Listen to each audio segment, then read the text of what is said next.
حضرت امام اعظم ابو حنیفہ رحمۃ اللہ علیہ، اللہ نے بڑا انہیں نا فقاہت والا ذہن دیا تھا، بڑی باریک سوچتے تھے۔ ایک اپیل کرنی ہے میں نے آپ سے، زیادہ باتیں نہ کریں، زیادہ ذہن کو الجھائیں نہ، ورنہ ذہن تھک جاتا ہے۔ تھوڑی دیر خاموشی اختیار کریں، اللہ کے فیصلوں پہ راضی رہنا سیکھیں، مختصر سی بات کریں، محسوس ہوگا کہ زبان پر حکمت جاری ہونے لگ گئی ہے۔ اور اپنے آپ کو تھوڑا محدود کرنے کی کوشش کریں، تھوڑا وقت مصلے پہ دیں، ایک کام زندگی میں کریں، زیادہ جگہوں پہ اپنے پیر نہ پھیلائیں،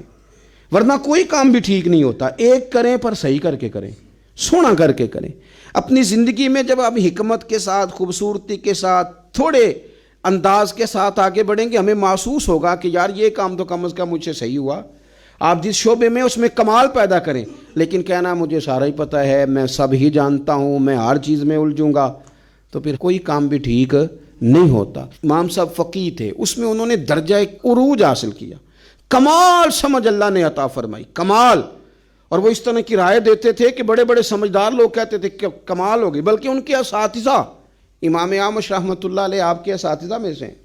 کچھ حالات ایسے ہو گئے کوفے میں، گرد و نواح میں، کہ گندم کم ملتی تھی، مہنگی ہو گئی، کوئی قحط کا دور تھا، تو اب جو چیز کم ہو جائے وہ گھر والے اس کا مطالبہ بھی زیادہ کرنے لگ جاتے ہیں، جو پڑی ہوتی ہے اس پر توجہ نہیں ہوتی، جو نہیں ہوتی اس کا ذکر بار بار ہوتا ہے۔ تو آپ کی اہلیہ روز کہتی آٹا ختم ہو گیا ہے، اور روز تھیلا تھما دیتی آٹا لے آئے۔ اب اتنے بڑے عالم تھے، 2 4 5 دفعہ تو وہ گئے، پھر اب ہر جگہ سے ملتا بھی نہیں تھا، تو انہوں نے پھر تھمایا تھیلا، تو سمجھایا کہ نہ اتنا تنگ کرو، تھوڑا گزارا کرو، سب کے ساتھ ہی حالات ہیں۔ وہ پھر انہوں نے کہا تو غصہ بھی بندہ ہو جاتا ہے، تو غصے میں کئی دفعہ ہم ایسی بات بھی کرتے ہیں جو بعد میں ہمارا خیال ہوتا ہے کہ نہیں کہنی چاہیے تھی، یہ ذرا زیادہ ہو گئی یار، خود پچھتاوا ہوتا ہے، مانے چاہے نہ مانے، احساس ہوتا ہے کہ یہ جملہ تیز نکل گیا، نہیں کہنا چاہیے۔ تو امام صاحب اتنا ناراض ہوئے اپنی اہلیہ سے کہ کہنے لگے آج کے بعد تو نے تھیلا تھمایا نا آٹے والا یا آٹے کا کہا تو تجھے 3 طلاقیں، تو فارغ ہے میری طرف سے۔ بڑھاپا ہے، اتنی عمر ہے، اتنے سخت بات کہہ دی، اہلیہ رونے لگی،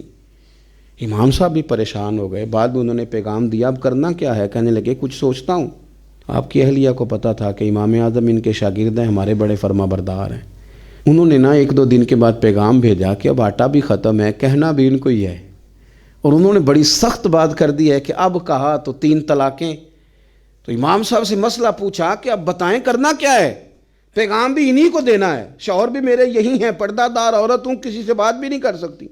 اور انہوں نے کہہ دیا اگر آٹے کا میسج دیا تو 3 طلاقیں۔